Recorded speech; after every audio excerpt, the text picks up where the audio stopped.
Olá, meu irmão, minha irmã, que a graça e a paz do nosso Senhor e Salvador Jesus Cristo permaneçam com todos vocês, com todos nós. Estamos juntos mais uma vez para meditar na palavra de Deus, buscando direção e orientação espiritual para sabermos como viver melhor, em paz, em harmonia, em direção espiritual, de forma que a nossa vida seja uma vida de louvor ao Senhor.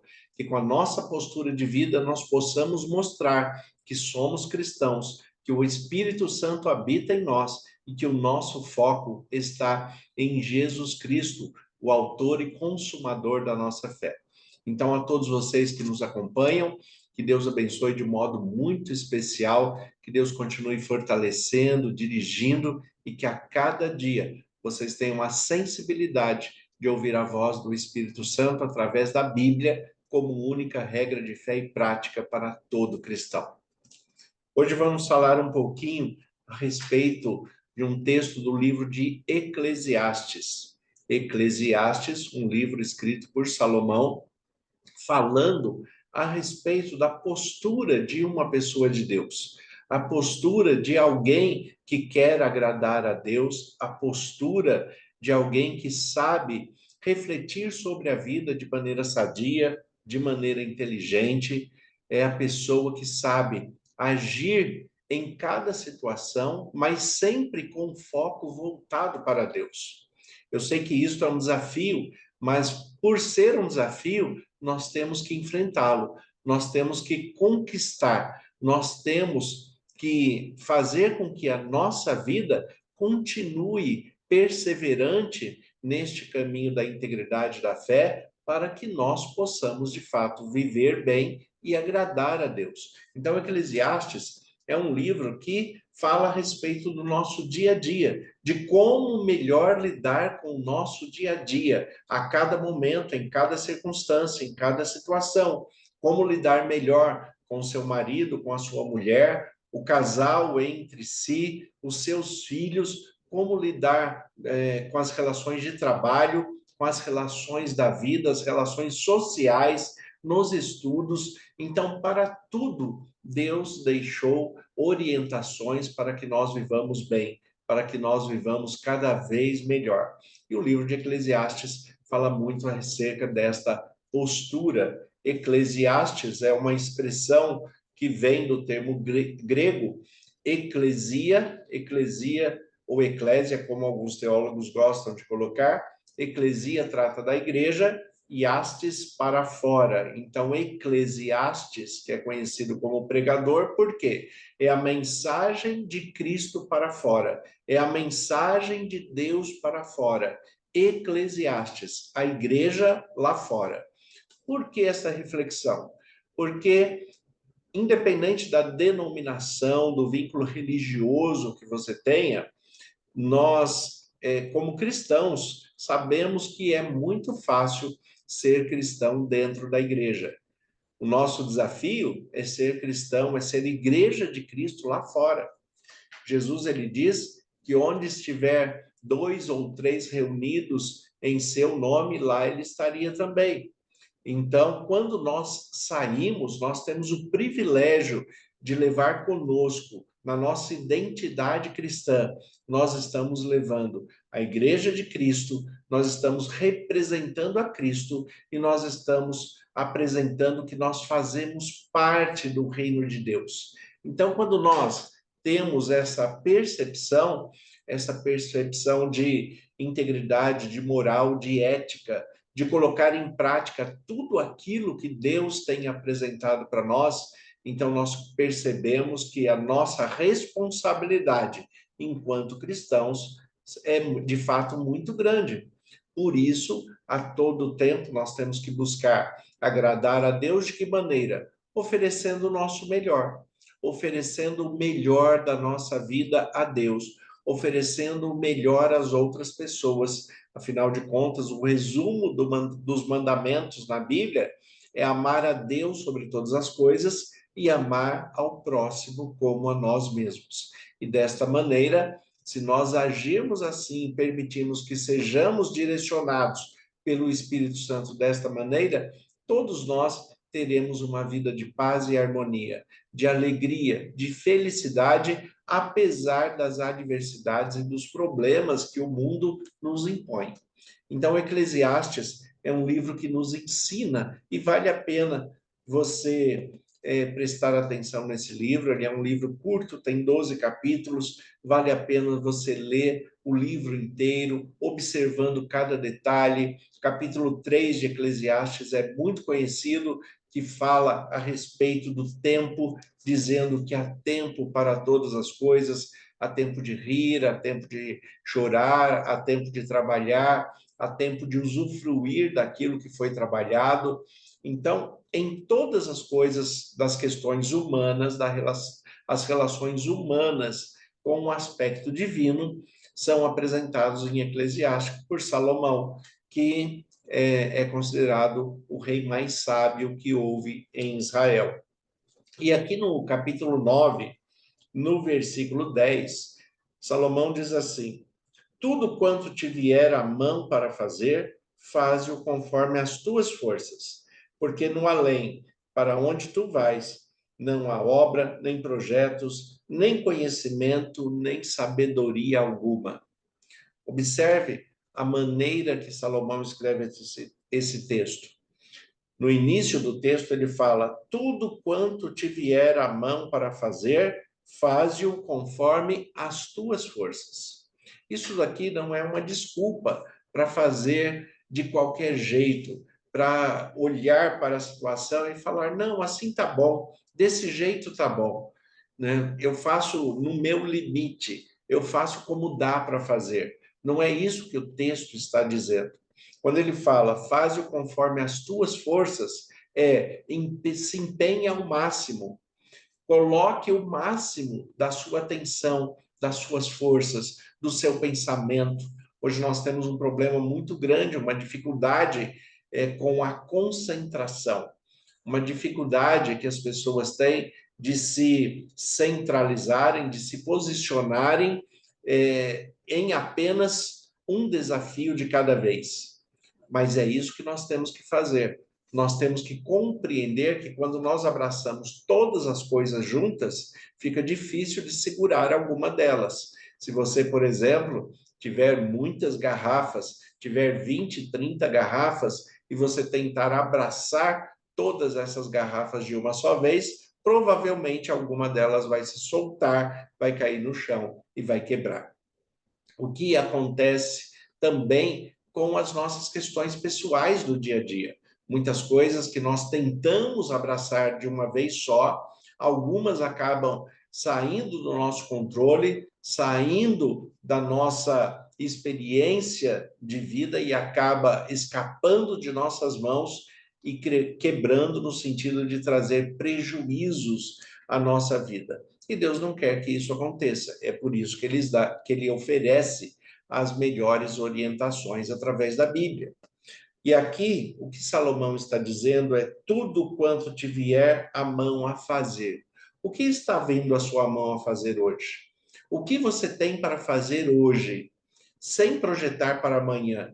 Porque nós temos uma dificuldade de viver o presente. Quando nós estamos dentro de uma situação, nós temos o impulso de pensar no amanhã. Amanhã eu tenho que fazer isso, amanhã vai ter que ser assim, amanhã, muitas vezes, eu acabo deixando algumas coisas de hoje até para fazer amanhã. Ou seja, eu estou projetando o amanhã todo o tempo, mas não é isso que deve ser feito. Jesus, ele fala que basta cada dia com o seu mal. Viva o dia de hoje, viva com intensidade, viva com felicidade, viva com prazer.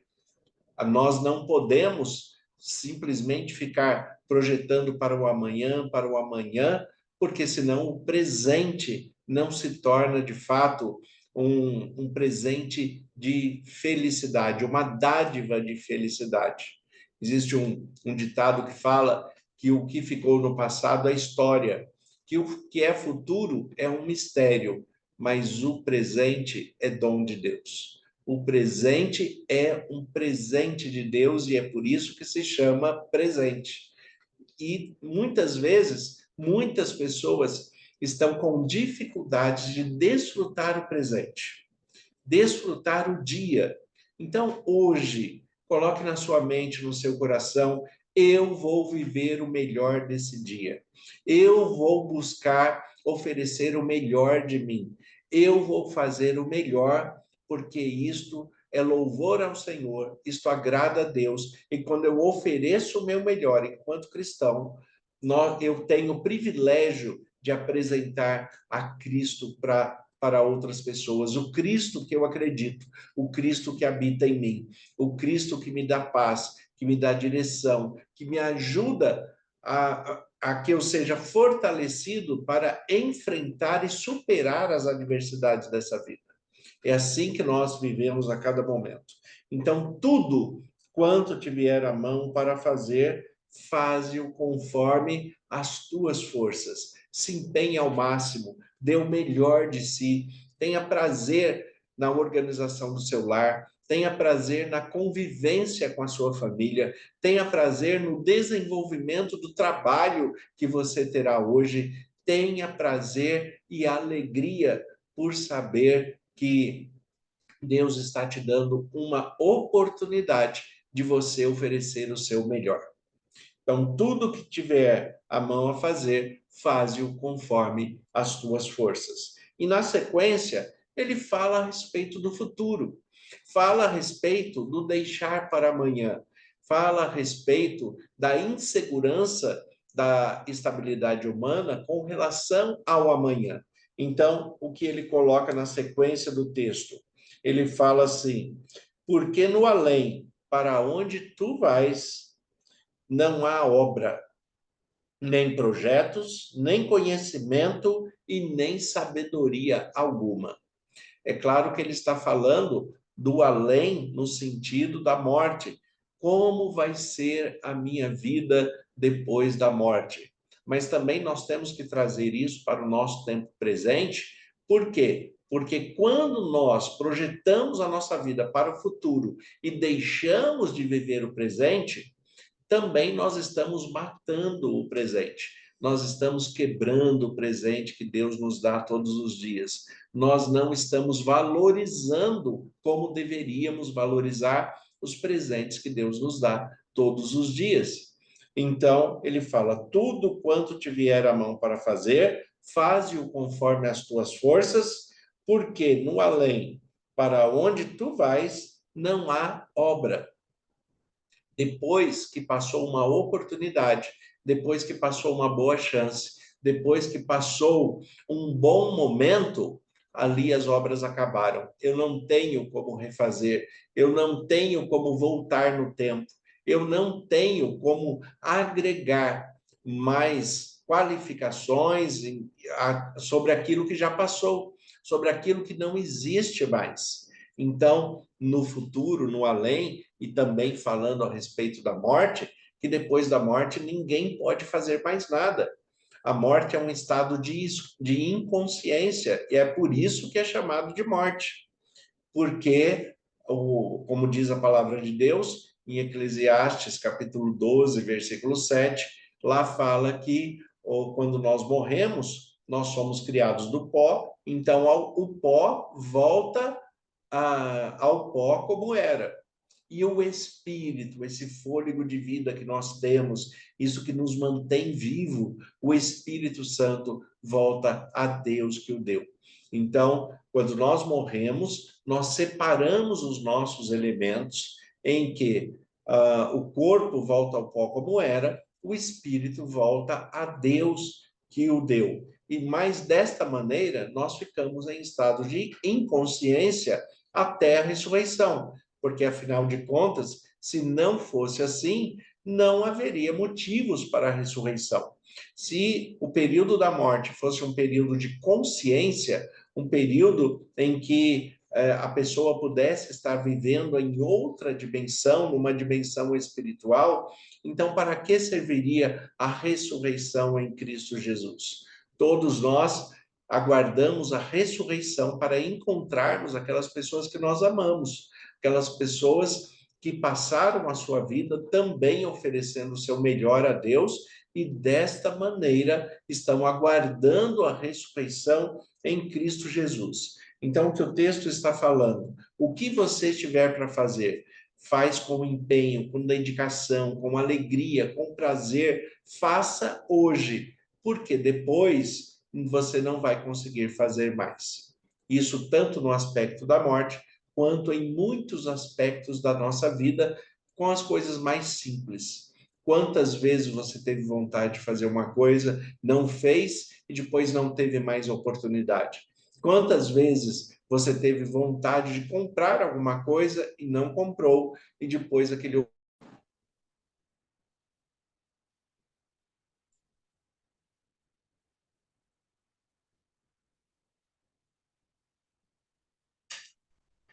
tivemos uma queda aqui, mas voltou a gravação. Mas quantas vezes nós temos dificuldades em observar aquilo que nós podemos fazer naquele momento exato? Então, o que o texto fala, o que você tiver para fazer, faça hoje, faça o seu melhor, faça com empenho, faça com direção espiritual, porque no futuro, depois da morte, não há obra, não há projetos, não há conhecimento e não há sabedoria.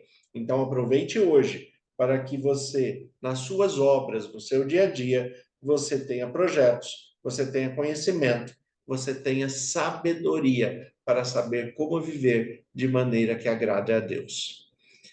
Deus abençoe o seu dia, que o Espírito Santo conceda sabedoria e discernimento, e que, firmado no Senhor pelo Espírito Santo, a cada dia nós possamos estar firmes nas promessas de Deus, na palavra de Deus, que, quando colocadas em prática, faz com que nós vivamos muito melhor. Senhor, nosso Deus e Pai, nós te agradecemos pela tua palavra, que é viva e eficaz. Pedimos que permaneça conosco e, em nome de Jesus, que o Senhor nos conceda sabedoria e discernimento para nós entendermos como que nós podemos viver melhor de maneira que agrade ao Senhor. Que o Senhor nos capacite para superar os problemas, as adversidades de cada dia e que nossas vidas permaneçam em tuas mãos, em nome de Jesus. Amém. Deus abençoe a todos. Tenham um excelente dia, em nome de Jesus.